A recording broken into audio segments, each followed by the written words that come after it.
Welcome back, everyone, to Bogart on Movies. I really hope you enjoyed the classics and my real picks and all those great Carla's Campy picks over the last couple of weeks.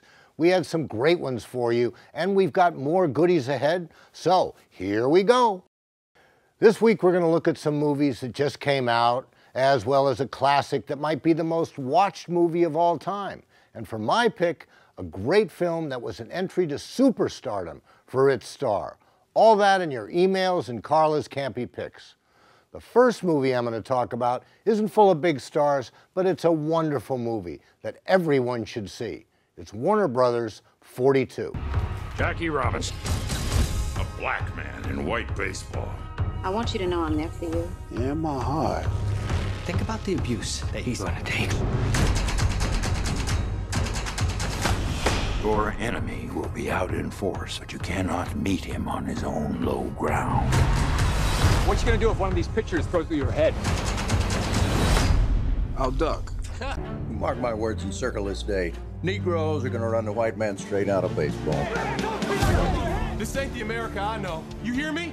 If they knew you, they would be ashamed. If Robinson can help us win, then he is going to play on this ball club. You don't belong here, and you never will. Get off the field. Brooklyn Dodgers ain't changing our way of living. Wearing me down. You are not the only one with something at stake here. You want a player who doesn't have the guts to fight back? No, I want a player who's got the guts not to fight back. The movie's about the great Dodgers infielder Jackie Robinson, played with stoic, classy beauty by Chadwick Boseman, and the years up to and including his entrance into the major leagues to play for the then Brooklyn Dodgers. But it's not so much about Robinson the baseball player as it's about Robinson the man, who put himself directly in the line of fire against the racism that infected this country, and he broke baseball's color barrier. And it's about Branch Rickey, the Dodgers owner, played by Harrison Ford in maybe his best acting performance, who brought Robinson to the big leagues. Why? Why'd you do it? I love baseball. Given my whole life to it. 40-odd years ago, I was a player coach at Ohio Wesleyan University. We had a Negro catcher, best hitter on the team. So I'm laid low, broken, because of the color of his skin, and I didn't do enough to help. Told myself I did, but I didn't. There was something unfair at the heart of the game I loved, and I ignored it. But a time came when I could no longer do that. I really liked this movie a lot. The acting was really good. Of course, Ford and Boseman, but the supporting cast was good as well. And the baseball scenes, the ball players, some of us grew up watching. Pee Wee Reese, Ralph Branca, Leo the Lip DeRocha, and all that period stuff. It all worked. Visually, it was so real. But it's the message that really brings this movie home. Robinson, a symbol of what every black person in America had to endure. Rickey, who stood up against racism for what's right and the rampant, disgusting racism in the sport. It's about America learning about itself. The racism just makes you cringe, but it all happened, and of course, a lot worse. This is a movie that should be seen. Everyone I spoke to said the audience cheered after the film. That's a movie, it's a good one. 4.5 out of 5. As a lesson, it's a 10.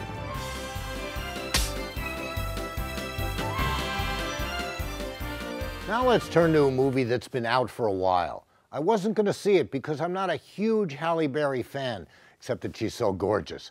But I did, and I'll admit it was pretty good. It's The Call, directed by Brad Anderson. Officers are going to be there any second. He's going back downstairs. Leia? I think you heard the phone ring. Whoever this is, I suggest you leave that house before you do anything you're going to regret. It's already done. This marks the 6th girl murdered. Investigators believe they are dealing with a serial killer. I'll be here when you need me. You know that, right?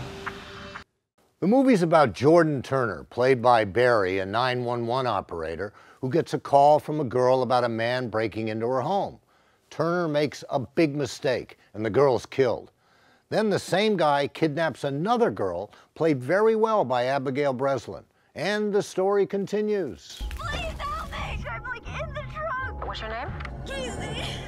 You've got the best team of people in this whole city. We are gonna find you, okay, honey? Who are you talking to? I'm gonna kill you right here.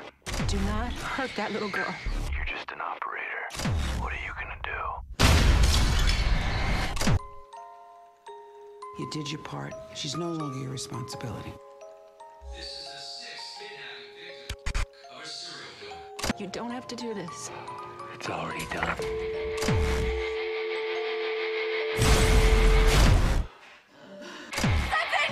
Open the door now! Barry was very good, better than I've seen her, and better than I thought she was. Breslin was also very good, as was Michael Eklund, really scary as the killer, and the movie was a spellbinder.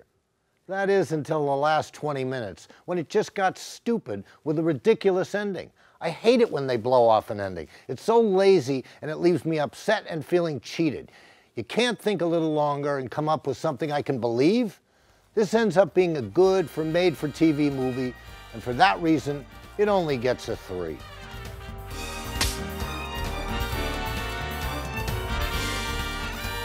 Next up, a movie that's gotten a lot of hype, one that I was really looking forward to seeing. It's Ryan Gosling and Bradley Cooper in The Place Beyond the Pines. This is a crime drama, but it's also about choices. It's about relationships and about fathers and sons, and about real life. Who's that guy? He's yours. Not gonna tell me. He just took off. How are you gonna take care of us? You want to provide for that kid? Do that using your skill set. I can't think of another line of work that I'd rather be. Get down! Everybody wants to live, put your hands in the air! 105 in pursuit of suspect. Tell him it's for me. I'm still his father. This is our problem, and I'm bringing it to your attention because that's what I should do. I want to do 2 in one day. I'm not gonna let you bring us down. If you ride like lightning, you're gonna crash like thunder. The movie's based in Schenectady, New York. The title is actually the Mohawk translation of Schenectady. I'm not going to give the plot away, except that it's about a local motorcycle stuntman, played by Gosling, who ends up becoming a bank robber and crosses paths with first-year cop Bradley Cooper. Then about what happens to Cooper's life after that confrontation, and what ends up happening 15 years later. All right, everybody wants to live, put your hands in the air! 105 in pursuit of suspect. 104, I got a visual on a motorcycle. Tell him it's for me. I'm still his father. I can give him stuff. Hey, I'm Officer DeLuca. We're here to search your house. What for? We're looking for the money that Luke Lanton may or may not have given to you. 14 grand. The lion's share is going to our hero. This is your problem. This is our problem, and I'm bringing it to your attention because that's what I should do.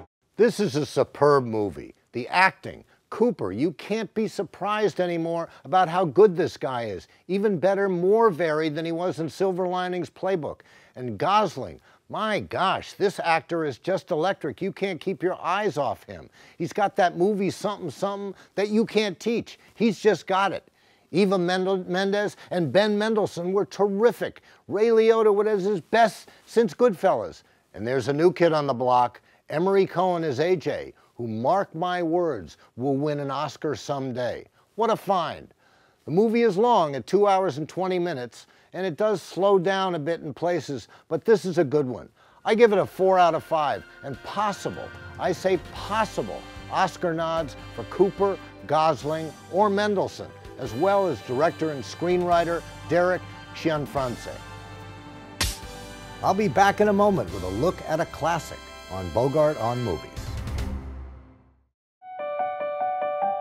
What if television took risks? What if it gave pioneers the chance to create something completely new and helped everyone see the world in a whole new way? For over 40 years, PBS stations have pushed the boundaries of media by asking questions no one else asks. What if media could improve the way your children learn? What if great art flowed freely into every living room? It's the questions we ask that help open new worlds and new possibilities for every American.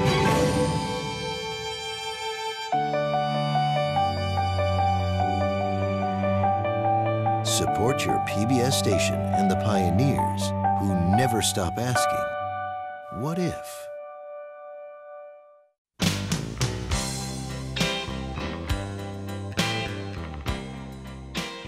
Now it's time for our program's classic film, and I've got a real epic for you.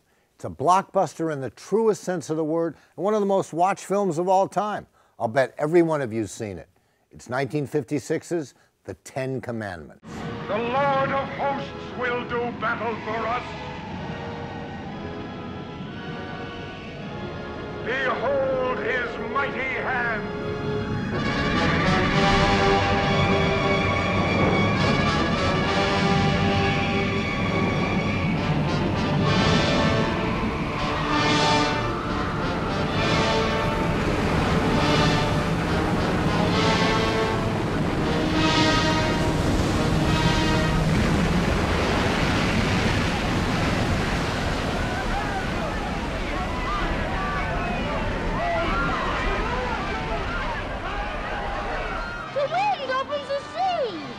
God opens the sea with the blast of his nostrils.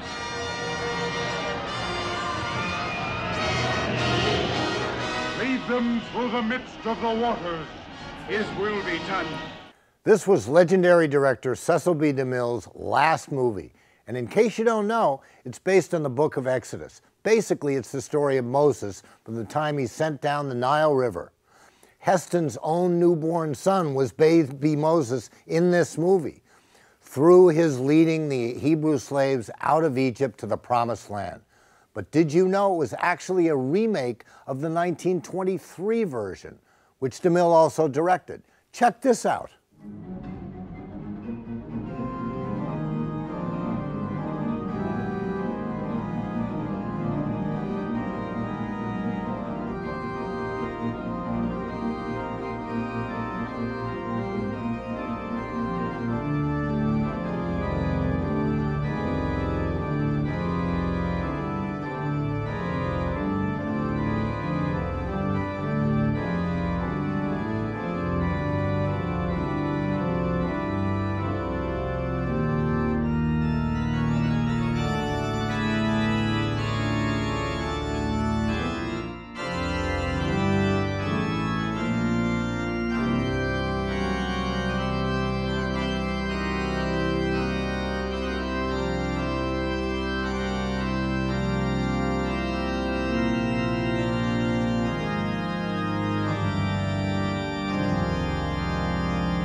How cool and powerful is that? But back to 1956. Here are some numbers for you. The Ten Commandments is the 6th highest grossing film of all time. If you adjust its gross for inflation, it's brought in over $1 billion. That's $1 billion. And the movie used 15,000 animals and 14,000 extras. No CG here, real animals and real people. Watch now as Moses hands down the Ten Commandments. He showed you no land flowing with milk and honey. I show you a God of gold. Come with me. Follow me. Blasphemers, idolaters, for this you shall drink bitter waters. God has set before you this day his laws of life and good and death and evil. Those who will not live by the law shall die by the law.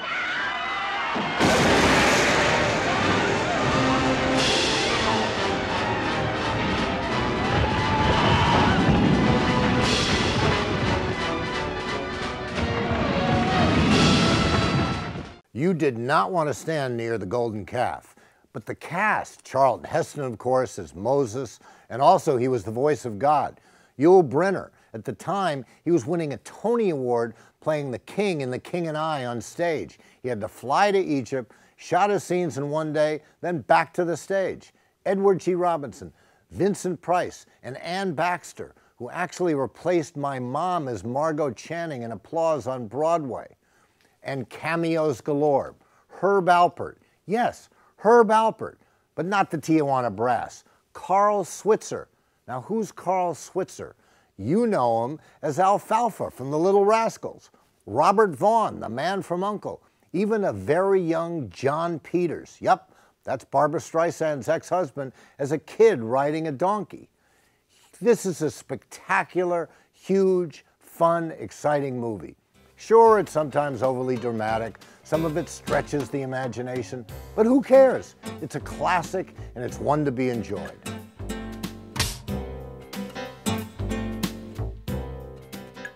Now it's time to dip into the Bogart on Movies mailbox.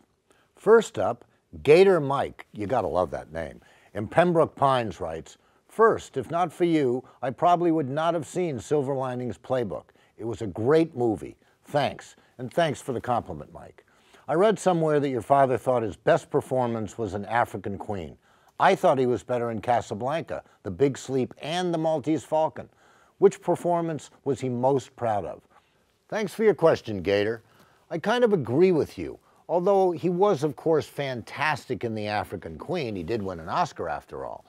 I think he'd say, though, that his two best performances were in Treasure of Sierra Madre and Cane Mutiny. And I would agree. Cara O'Connor and Baby Bacall both ask, what do you think of Ava Gardner? Well, first of all, she's gorgeous. Ava Gardner was basically a small-town girl who became a movie star. And as I said, she was absolutely gorgeous. And in a weird way, that held her back, as people never really got past that to see what talent she might have had.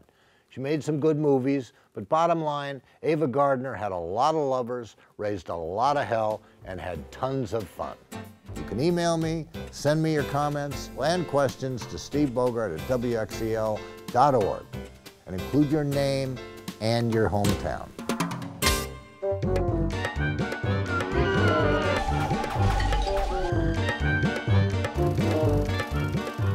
This week for Carla's Campy Pick, Carla's picked the 1957 flick The Amazing Colossal Man, which I loved, and which some have called Mr. Clean in Diapers. Watch him grow on you.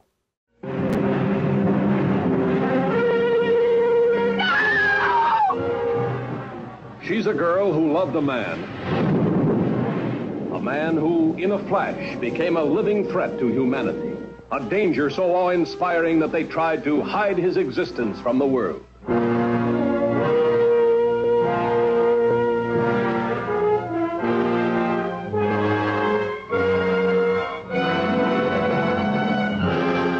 What happened? What made him grow? Glenn Manning is growing from 8 to 10 feet a day. At the moment, he's 18 feet tall. Tomorrow, he'll be 26 feet. The next day, 35, maybe 40, and the next day... But you've got to stop it.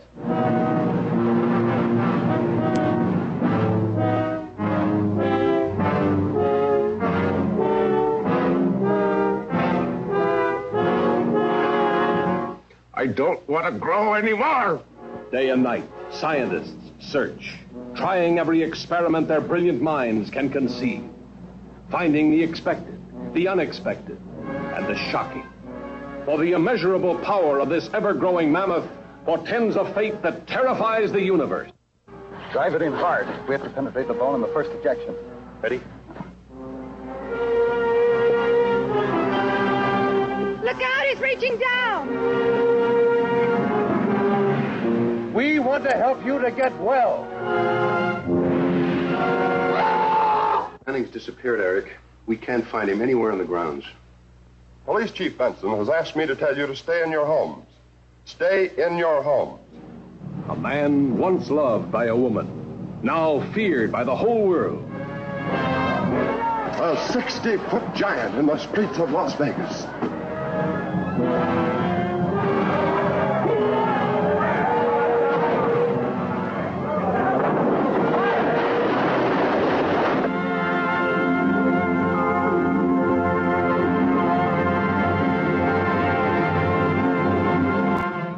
I'll bet they couldn't find a suit for this guy even in the big and tall men's shop.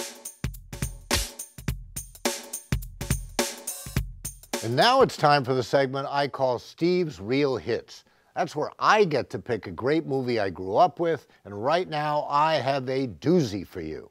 It's got what I think is the best theme music ever, great acting, including the coming out of what is now a film icon, a brilliant director, and all in all, just a great movie.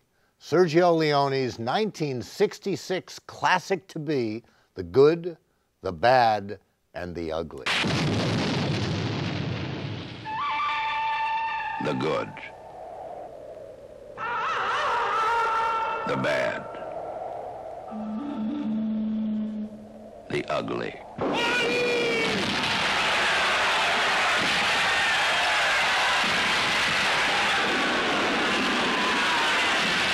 The blue. The gray.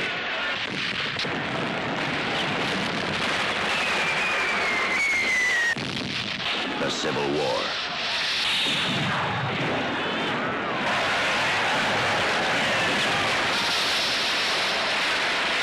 The questions.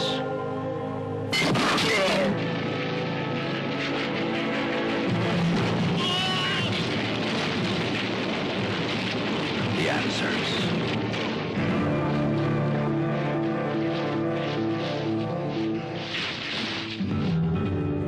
The showdown.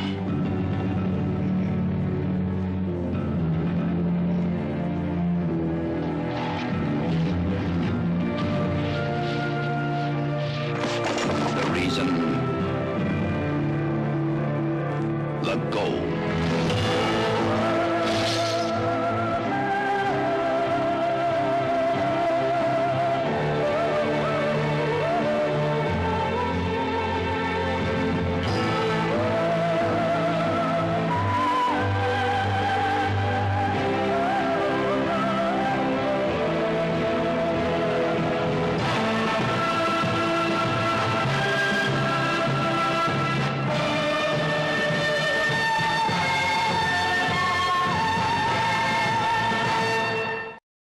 That is so cool. This was the third part of the so-called Dollars trilogy, which includes A Fistful of Dollars and A Few Dollars More. I remember going to a triple feature of the trilogy with my brother Jason in 1966, sitting in a seedy Times Square, New York movie theater and having the movie time of my life. When we walked out, though, it was this movie we were talking about. First, the cast. The Good, Blondie, the man with no name, Clint Eastwood. This is the movie that really started to catapult Eastwood's rise to what he is now, a movie icon in the truest sense of the word. By the way, I thought he was a riot at the Republican convention. Then the bad, Lee Van Cleef, Angel Eyes, whose career was revitalized by this movie, and the ugly, Tuco, the brilliant Eli Wallach, who amazingly never won an Oscar. He and his wife, the wonderful Ann Jackson, both friends of my father and my mother, and they remain friends of my mom to this day. You've got the director, Sergio Leone, the king of so-called spaghetti westerns. He was asked to direct The Godfather, but turned it down. Say thank you, Francis Ford Coppola.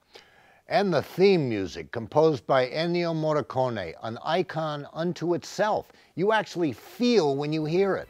The most well-known non-song in film history, Bond notwithstanding. So once again, enjoy this great movie.